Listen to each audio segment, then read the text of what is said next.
Weight loss challenge பண்ணிட்டே இருந்ததுல நமக்கு பிடிச்ச மாதிரி சாப்பிட்ட மாதிரி தெரியல. சரி இன்னைக்கு வந்து நமக்கு பிடிச்ச மாதிரி சாப்பிடலாம்னு சொல்லிட்டு ஒரு பெரிய சைஸ் காலிஃபிளவர் எடுத்து சுடுதண்ணில கட் பண்ணி சேர்த்துக்கிட்டு அதுல கொஞ்சமா மஞ்சத்தூள் போட்டு எடுத்துக்கிட்டாச்சு.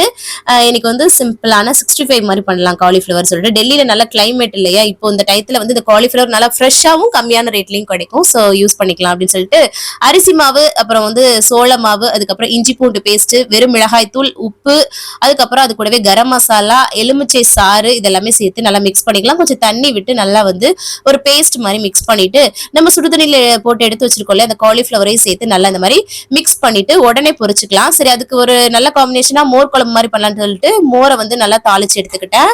சூப்பரா இருக்கும் இல்லையா, நல்லா வந்து அப்பயே போட்டு பொரிச்சு எடுத்துக்கிட்டேங்க காலிஃபிளவர் 65 ரொம்ப டேஸ்டா ரெடி ஆயிடுச்சு. அதுக்கப்புறம் ஹஸ்பண்ட் வந்து பாத்தீங்கன்னா சோயா கீரை வந்து வாங்கியிருந்தாங்க, அதை உருளைக்கிழங்கு போட்டு அவங்களும் பண்ணாங்க. நல்லா வந்து இதை சாப்பிட்டு என்ஜாய் பண்ணோம். தேங்க்ஸ் ஃபார் வாட்சிங் ஃப்ரெண்ட்ஸ், பாய்.